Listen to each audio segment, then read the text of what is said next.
Hat Atelier Episode 5 is the first major payoff episode of the anime. The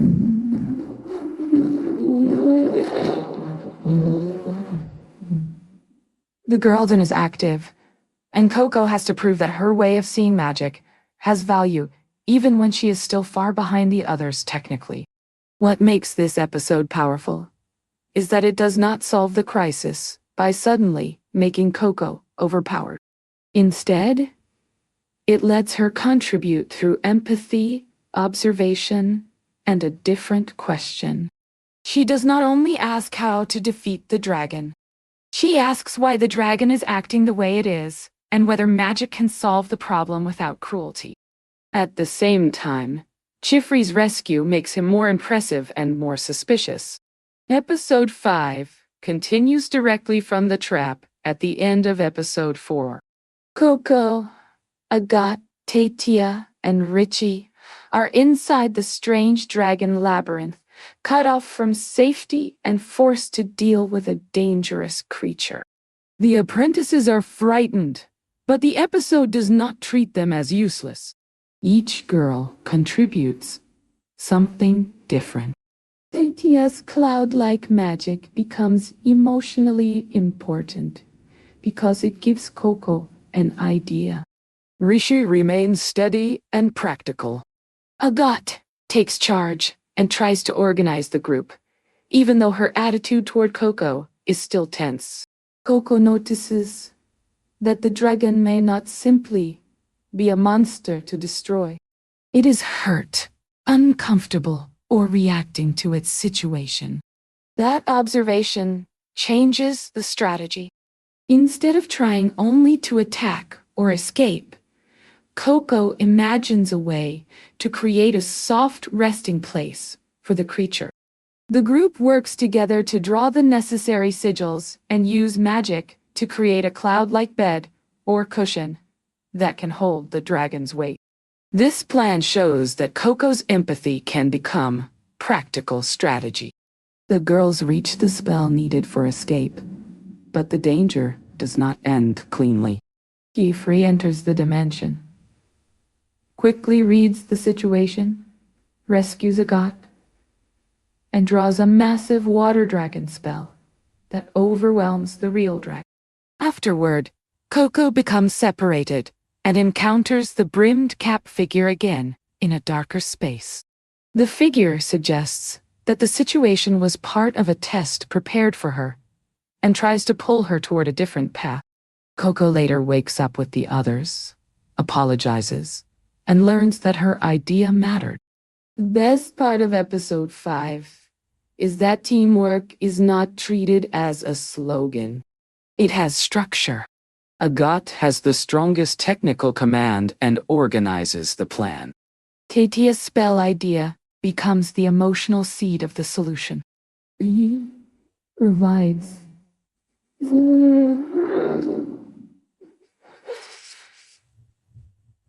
Form.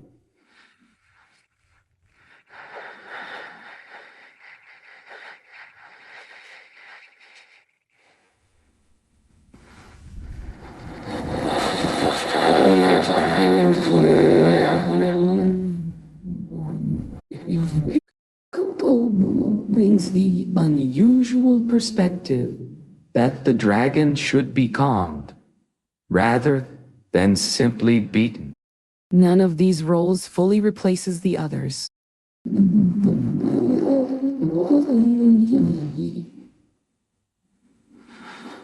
The plan works because the group becomes more than a collection of individual talents. That is strong writing for an apprentice story. Coco does not outshine everyone by becoming magically superior. She adds what only she can add. The others still matter. The group matters. Coco's empathy is the heart of the episode. Many fantasy stories say the hero is kind, but then solve every problem through force anyway. Episode 5 does something more interesting. Coco's kindness changes the tactical question. She sees the dragon as a creature in distress, not only an obstacle. That does not mean she is naive. The dragon is still dangerous. But Coco's ability to see the creature's suffering creates a solution that violence alone would not provide. This connects directly to Qifrey's idea that magic can bring joy and help others. Coco is still inexperienced, but her moral instinct already aligns with the best version of magic the series has shown. Qifrey's role in episode 5 is fascinating because he becomes both more heroic and more suspicious. His rescue is impressive. He understands the crisis quickly, protects Agott, and produces a massive water dragon spell powerful enough to overwhelm the real creature. As a display of mastery, it is beautiful, but the calmness of it is unsettling. Qifrey does not look like someone who is merely reacting. He looks like someone familiar with danger at a level the apprentices cannot imagine. Then the Brimmed Cap issue makes him even more complicated. His desire to handle the investigation carefully and possibly keep certain details from broader magical authority suggests that his personal history with the Brimmed Caps may be deeper than he has told Coco. The best moment is the dragon bed plan. It captures everything special about the episode. The idea is visually magical, emotionally gentle, and strategically clever. The apprentices do not simply overpower the dragon. They change the conditions around it. Coco's contribution matters because she reframes the problem. Instead of asking how to defeat the enemy, she asks how to relieve the creature's distress. That is a very Coco answer, and the episode respects it. It also shows that repeating sigils, watching others, and learning through the group can help Coco participate even before she becomes technically advanced. She is not ready to stand alone, but she is ready to matter. My original reading is that episode 5 shows 2 possible futures for Coco. One future is Qifrey's Atelier, where magic is taught with rules, care, and an ideal of helping others. The other future is the Brimmed Cap path, where forbidden knowledge is offered through temptation, pressure, and emotional manipulation. The Brimmed Cap figure speaks to Coco at a moment when she is isolated and vulnerable, which is exactly how they operated before. They do not need to defeat Qifrey directly if they can make Coco doubt where she belongs. That is why the encounter matters. It is not just villain dialogue. It is recruitment. The enemy sees Coco's guilt, curiosity, and potential, then tries to turn those qualities into a path away from Qifrey.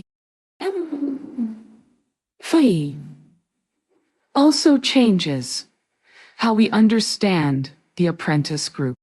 Before this, it was easy to see them mainly through their differences.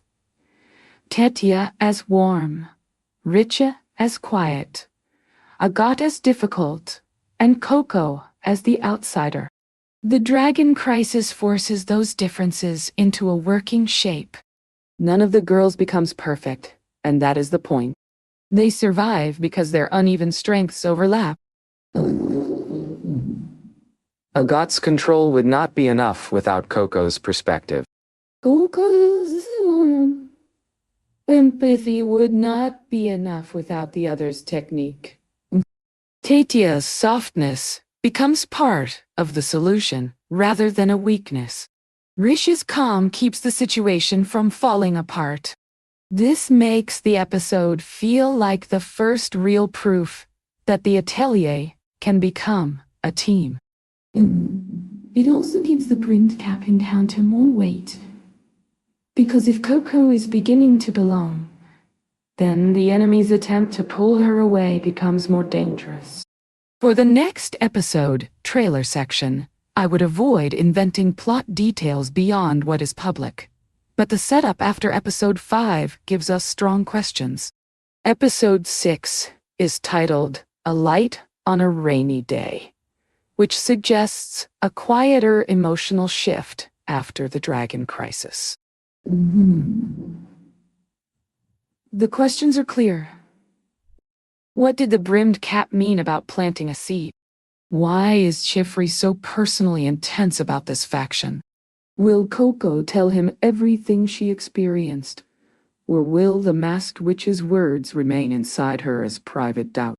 I would tease it like this. After the chaos of the Dragon Labyrinth, episode 6 may seem calmer. But calm episodes, in which Hat Atelier, often reveal the deeper wound. The ray may bring comfort, but it may also expose what everyone is hiding.